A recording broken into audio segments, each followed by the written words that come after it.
اسلام کے نمایاں پہلو۔ نمبر 1 آ گیا تعارف۔ اسلام اللہ تعالیٰ کے آگے سر جھکا لینے کا نام ہے۔ اللہ تعالیٰ نے اپنی قدرت سے انسان کو پیدا کیا، اپنی نعمت سے پروان چڑھایا اور اس کے لیے ایک سیدھا راستہ تیار کر کے اس پر چلنے کی ہدایت دی۔ ارشاد باری تعالیٰ ہے۔ ترجمہ: جو شخص اپنے آپ کو اللہ کے حوالے کر دے اور عملاً وہ نیک ہو اور اس نے حقیقتاً ایک بھروسے کے قابل سہارا تام دیا۔ اسلام کی خصوصیات میں معرفت الہی، شرک کی نفی، اخلاق حسنہ، مساوات، عالمگیریت، جامعیت اور کاملیت نمایاں ہیں۔ ارشاد ربانی ہے: آج کے دن میں نے تمہارا دین تمہارے لیے مکمل کر دیا۔ سورہ مائدہ۔ اسلام کے علاوہ دیگر جتنے مذاہب ہیں عقائد، ارکان، اخلاق اور معاملات میں اس طرح مکمل تصورات کے حامل نہیں جیسے اسلام ہے۔ ضرورت اس امر کی ہے کہ اسلام کے نمایاں پہلوؤں کو نہ صرف اجاگر کیا جائے بلکہ انہیں انفرادی اور اجتماعی زندگی کا حصہ بنایا جائے۔ پوائنٹ نمبر 2، معرفت توحید کا حامل دین۔ آج دنیا پر واضح ہو گیا ہے کہ ہر مذہب کی اہم ترین خصوصیت اور سچائی کی دلیل صرف معرفت الہی اور مسئلہ توحید ہے۔ فقط و مناظرے کے وقت بت پرست بھی اپنے دیوتاؤں کو غلط کہنے پر مجبور ہو گئے ہیں اور اہل تثلیث بھی تثلیث میں توحید ثابت کرنے کی کوشش میں لگے ہوئے ہیں۔ حقیقت یہ ہے کہ اسلام ہی وہ واحد دین ہے جس نے توحید کو مکمل طور پر بیان کیا ہے۔ اسلام واضح کرتا ہے کہ جملہ انبیاء اور رسل نے توحید کی واضح تعلیم دی ہے۔ ارشاد باری تعالیٰ ہے: وَمَا أَرْسَلْنَا مِن قَبْلِكَ مِن رَّسُولٍ إِلَّا نُوحِي إِلَيْهِ أَنَّهُ لَا إِلَٰهَ إِلَّا أَنَا فَاعْبُدُونِ۔ سورۃ الانبیاء۔ ترجمہ: آپ صلی اللہ علیہ وآلہ وسلم سے پہلے ہم نے جو بھی رسول بھیجا اسے یہی وحی کی کہ میرے سوا اور کوئی معبود نہیں، لہذا تم سب میری عبادت کرو۔ بقول اقبال: بیاں میں نقطۂ توحید آ تو سکتا ہے، تیرے دماغ میں ہو بت خانہ تو کیا کہیے۔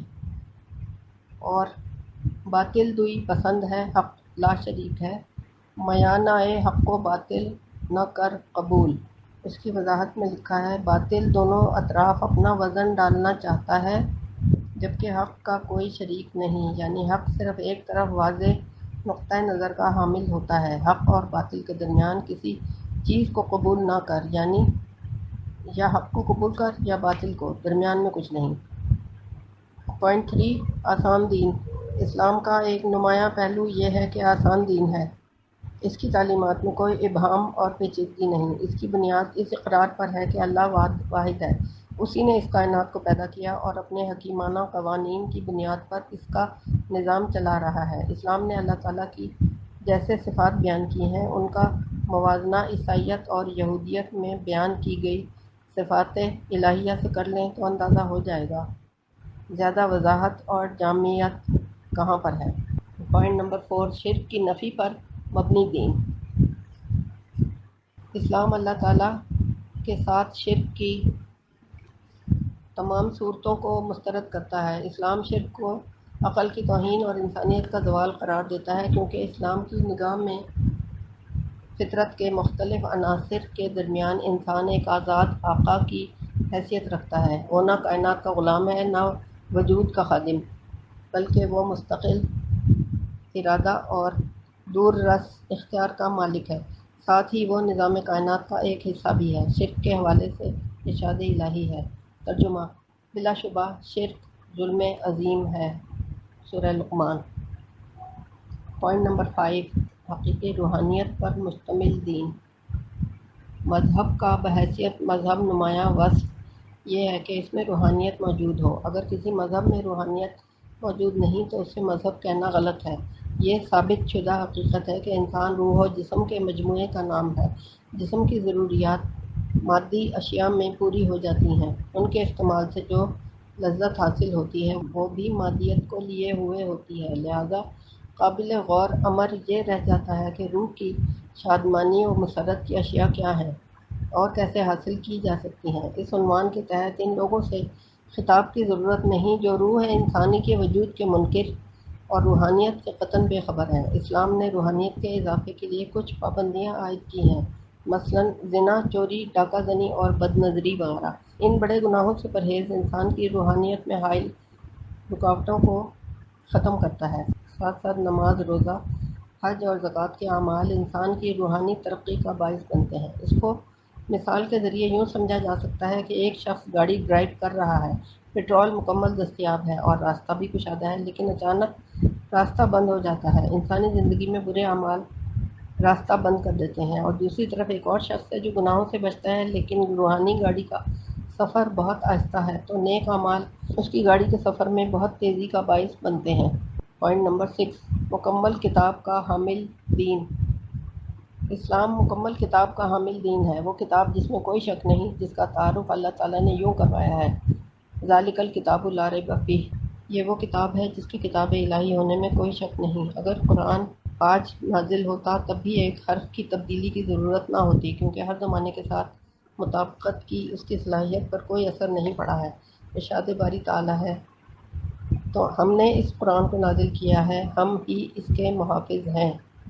وَنَحْنُ نَزَّلْنَا الذِّكْرَ وَإِنَّا لَهُ لَحَافِظُونَ، سورۃ الحجر۔ پوائنٹ نمبر 7، اخلاق حسنہ کا جامع دین۔ اسلام کی خصوصیات میں سے اخلاق حسنہ کی تعلیم بھی ہے۔ نبی کریم کا ارشاد ہے، ترجمہ: میں بزرگ ترین اخلاق اور نیک ترین اعمال کی تکمیل کے لیے نبی بنایا گیا ہوں۔ بُعِثْتُ لِأُتِمَّ مکارم الاخلاق و محاسن الاعمال۔ اسلام نے بتایا ہے کہ برے اخلاق 4 چیزوں سے پیدا ہوتے ہیں: جہل، ظلم، شہوت، غضب۔ نمبر 1، جہل کی تاثیر یہ ہے کہ اچھی شے کو بری اور بری شے کو اچھی شکل میں نمایاں کرتا ہے۔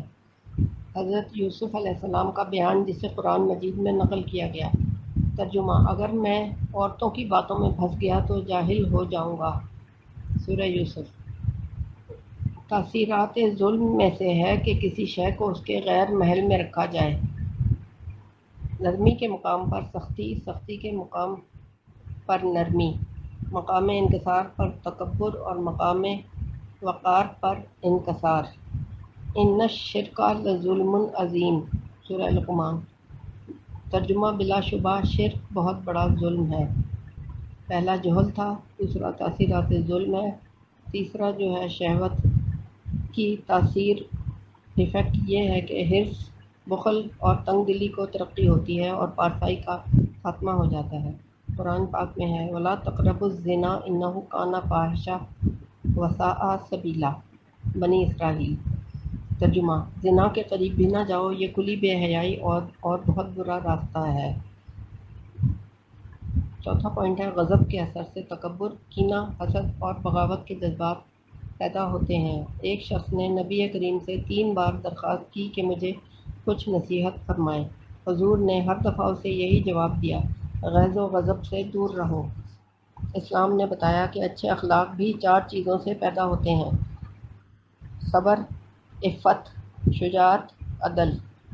نمبر 1، صبر کے نتائج میں سے برداشت، غصہ پی جانا اور گھبراہٹ کا نہ ہونا ہے۔ صبر کا ذکر قرآن پاک میں تقریباً 90 مقامات پر ہے۔ امام احمد بن حنبل فرماتے ہیں کہ نصف ایمان کا نام صبر ہے اور نصف ایمان کا نام شکر ہے۔ نمبر 2، عفت سے حیا پیدا ہوتی ہے اور حیا کا اثر ہر خلق پر اچھا ہوتا ہے۔ عفت سے جھوٹ، بخل اور بدکاری کا ستیہ ناش ہوتا ہے۔ نمبر 3، شجاعت کے نتائج میں سے اپنی عزت کو محفوظ رکھنا، جان و مال سے دوسرے کی امداد کرنا، غضب سے دور رہنا اور اپنے نفس کی باگ عقل کے سپرد کر دینا ہے۔ حدیث پاک میں ہے، ترجمہ: پہلوان وہ نہیں جو دوسروں کو پچھاڑ دیتا ہے، پہلوان تو وہ ہے جو غصے کے وقت اپنے آپ کو سنبھال لیتا ہے۔ عدل کے نتائج میں افراط و تفریط کو چھوڑ کر درمیانی راستے کو اختیار کرنا ہے۔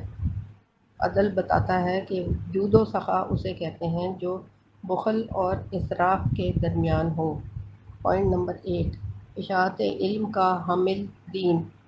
اسلام علم کو ایک روشن چراغ قرار دیتا ہے جو اس کی نشانیوں اور اس کے پیغام کی صداقت کی طرف رہنمائی کرتا ہے، اس لیے یہ جہالت کی مخالفت کرتا ہے۔ اسلام علم کے تقدس کو ظاہری عبادت کے تقدس سے زیادہ اہم سمجھتا ہے، کیونکہ اس کی نگاہ میں علم بجائے خود عبادت ہے، جس سے حق واضح ہوتا ہے، جس کی بنیاد پر ایمان قائم ہوتا ہے اور جس کی فضا میں خرافات غائب ہو جاتی ہیں۔ موجودہ زمانے میں علمی فضیلت کا بیان کوئی اہم بات نہیں، کیونکہ اس زمانے میں تمام عالم نے عملاً تسلیم کر لیا ہے کہ علم کے برابر کوئی چیز نہیں۔ لیکن جس زمانے میں اسلام کا آغاز ہوا، اس وقت تمام دنیا علم کی فضیلت کے راز سے بالکل جاہل تھی۔ عرب تو پڑھنے لکھنے سے بھی عاری تھے، انہیں اپنی اس حالت پر ناز بھی تھا۔ پادری بھی صرف بائبل کے حروف سیکھ لینے تک محدود تھے۔ ہندوستان میں بھی بہت زیادہ ترقی کی حالت میں مہابھارت اور رامائن کے قصے علم کا کمال سمجھے جاتے تھے۔ یہی حال چین اور ایران کا تھا۔ یورپ جہالت کدہ تھا، اسلام نے ہی علم کو اپنی سرپرستی میں لیا۔ قرآن پاک میں ارشاد باری تعالیٰ ہے۔ ترجمہ: اللہ درجات بلند فرماتا ہے ان کے جو تم میں سے ایمان والے ہیں اور ان کے جن کو علم ملا ہے۔ یہاں بلندی درجات میں علم کو ایمان کے ساتھ ساتھ بیان فرمایا ہے۔ یہ قرآن مجید ہی ہے جس کے ابتدائی کلمات یہ ہیں۔ ارشاد باری تعالیٰ ہے: اپنے رب کے نام کے ساتھ پڑھ جس نے پیدا کیا، انسان کو جمے ہوئے خون سے پیدا کیا۔ پوائنٹ نمبر 9، عملی دین۔ اسلام ایک عملی دین ہے جو بیک وقت مادی اور روحانی دونوں طرح کی کامیابیوں کا ضامن ہے۔ دعائے رسول ہے: اللہم انی اسألک علما نافعا وعملا متقبلا۔ ترجمہ: اے اللہ، میں تجھ سے نفع دینے والا علم اور مقبول عمل طلب کرتا ہوں۔ بعض لوگوں نے یہ دیکھ کر کہ اسلام نے توکل کی تعلیم دی، یہ سمجھ لیا ہے کہ اسلام عمل کے منافی ہے۔ اس غلطی میں وہ بھی مبتلا ہوئے جو دور دور سے اسلام کو دیکھنے والے ہیں، اور وہ بھی اس غلطی کا شکار ہوئے جو اسلام کے اندر ہے۔ اس غلطی کا اولین سبب یہ بھی ہوا کہ توکل کے معنی بھی نہیں سمجھے گئے، جبکہ سورہ والنجم میں ارشاد باری تعالیٰ ہے: وَأَن لَّيْسَ لِلْإِنسَانِ إِلَّا مَا سَعَىٰ وَأَنَّ سَعْيَهُ سَوْفَ يُرَىٰ۔ سورہ نجم۔ ترجمہ: انسان کے لیے وہی ہے جس کی اس نے کوشش کی، اور بے شک وہ اپنی کوشش ضرور دیکھ لے گا۔ ارشاد باری تعالیٰ ہے۔ ترجمہ: جو ایمان کے ساتھ اچھے اعمال کرتا ہے اس کی کوشش ضائع نہ ہوگی، ہم اس کی کوشش کو لکھ رہے ہیں۔ سورۃ الانبیاء۔ سورۃ الانعام میں ارشاد باری تعالیٰ ہے۔ ترجمہ: ہر ایک کے لیے ان کے عمل کے موافق درجے ہیں۔ ان آیات سے واضح ہے کہ اسلام نے اقوام عالم کو علم اور عمل دونوں کی طرف نہ صرف متوجہ کیا بلکہ عملاً ایسا کر کے بھی دکھایا۔ پوائنٹ نمبر 10، عقل و فطرت پر مبنی دین۔ اسلام کے اصول عقل و فطرت پر مبنی ہیں، اس لیے اس کا سینہ ان تمام نظاموں کے لیے کھلا ہوا ہے جو اس کے بلند اصولوں کے ساتھ ہم آہنگی کریں اور انسانیت کی خوش بختی کی ضمانت دیں، چاہے وہ کہیں بھی ہو۔ اس طرح اسلام نے تمام قدیم بلند تہذیبوں کو فروغ دینے اور انہیں اپنے دامن میں لینے کی کوشش کی، جس سے مسلمانوں کو بھی فائدہ ہو اور عام انسانیت کو بھی۔ پوائنٹ نمبر 11، اخوت پر مبنی دین۔ اسلام کا ایک نمایاں پہلو اخوت بردرہڈ ہے۔ نبی صلی اللہ علیہ وآلہ وسلم کے فیضان صحبت سے اسلام میں داخل ہونے والوں میں جو اخوت قائم ہوئی، اور وہ ایسی برتر و اعلیٰ ہے جس کی نظیر تاریخ عالم میں تلاش کرنا ممکن نہیں۔ یہ اسلام کا احسان ہے کہ ریاست مدینہ کی بنیاد پڑی تو سب سے پہلے اخوت کے رشتے میں ریاست کے شہریوں کو باندھ دیا گیا، جس سے ان کی رہائش اور خوراک کا بندوبست بھی ہوا، ساتھ ساتھ محبت میں اضافہ بھی۔ بقول علامہ اقبال، اخوت اس کو کہتے ہیں چبھے کانٹا جو کابل میں ہندوستان کا ہر پیرو جواں بےتاب ہو جائے۔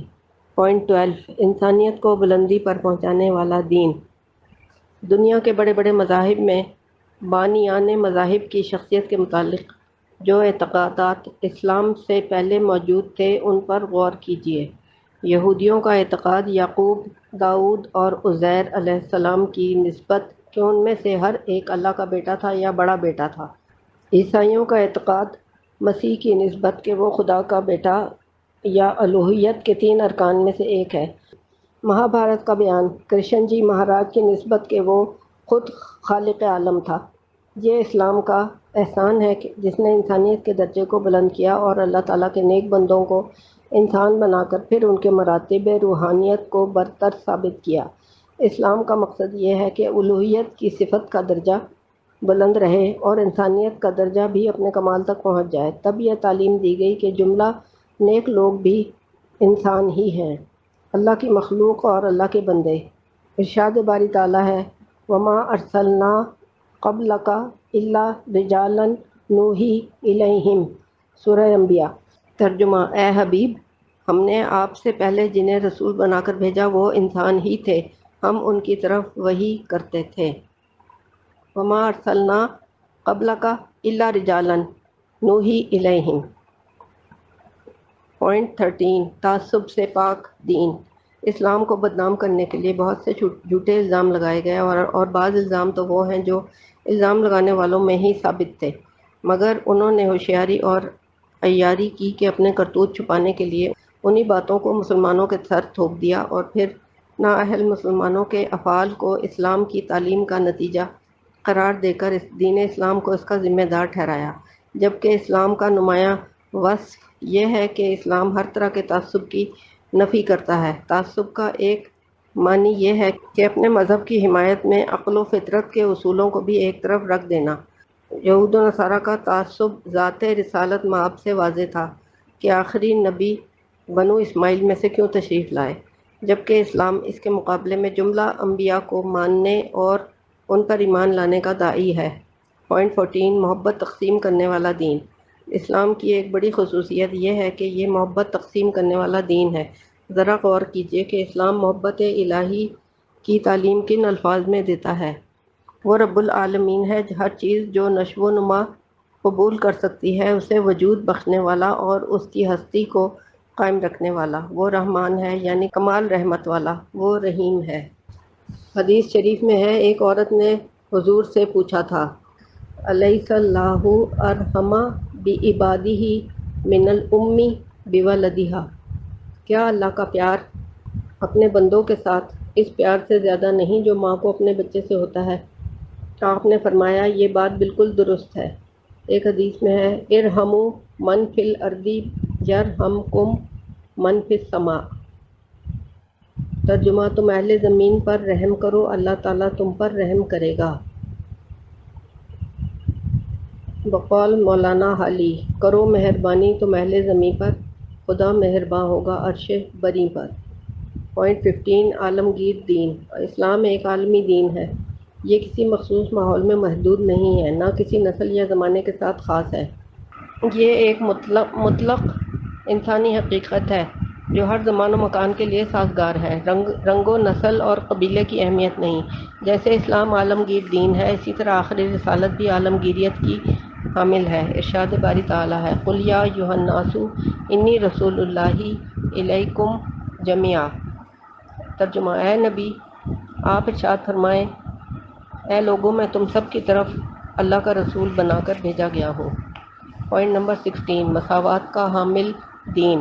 اسلام کی خصوصیت یہ ہے کہ یہ مساوات کا دین ہے۔ مساوات کے معنی یہ نہیں کہ ایک جاہل بمقابلہ عالم کے اور ایک غدار بمقابلہ ایک وفادار کے یکساں حقیقت رکھتے ہیں۔ ایسا کرنا تو حقوق انسانیت اور حقوق اخلاق کو تباہ کر دینا ہے۔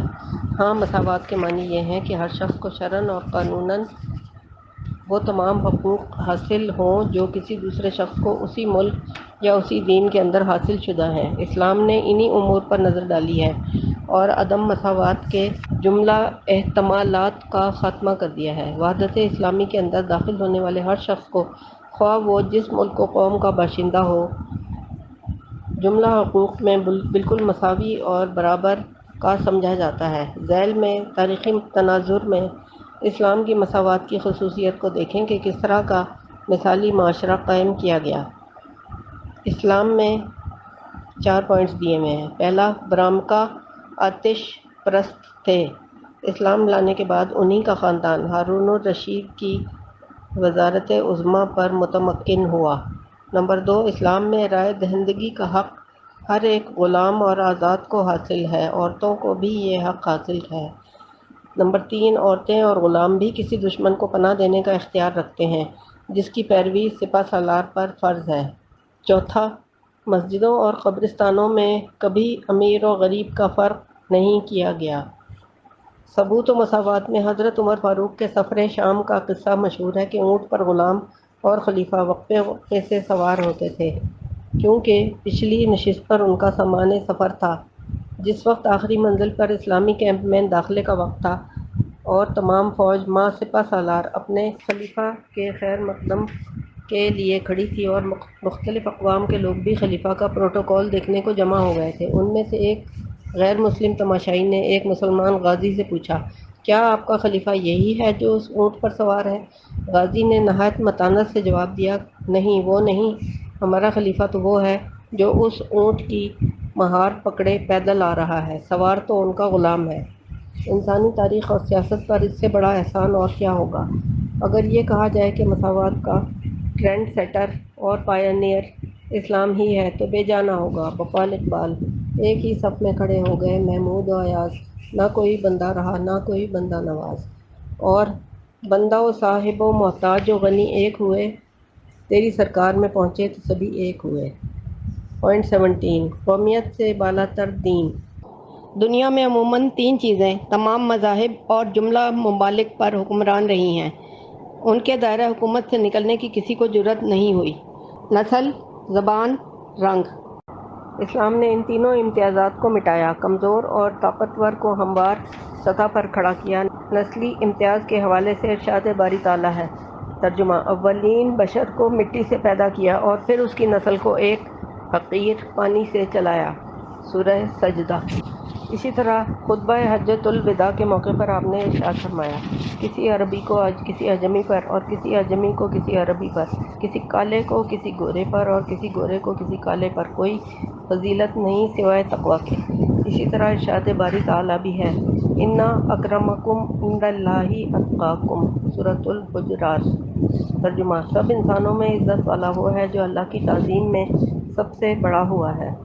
اسلام کی یہ خوبیاں اسی کے حصے میں آئیں گی جس کے بارے میں علامہ اقبال نے فرمایا، ملے گا منزل مقصود کا اسی کو سراغ، اندھیری شب میں ہو چیتے کی آنکھ جس کا چراغ۔ پوائنٹ نمبر 18، احترام انسانیت پر مبنی دین۔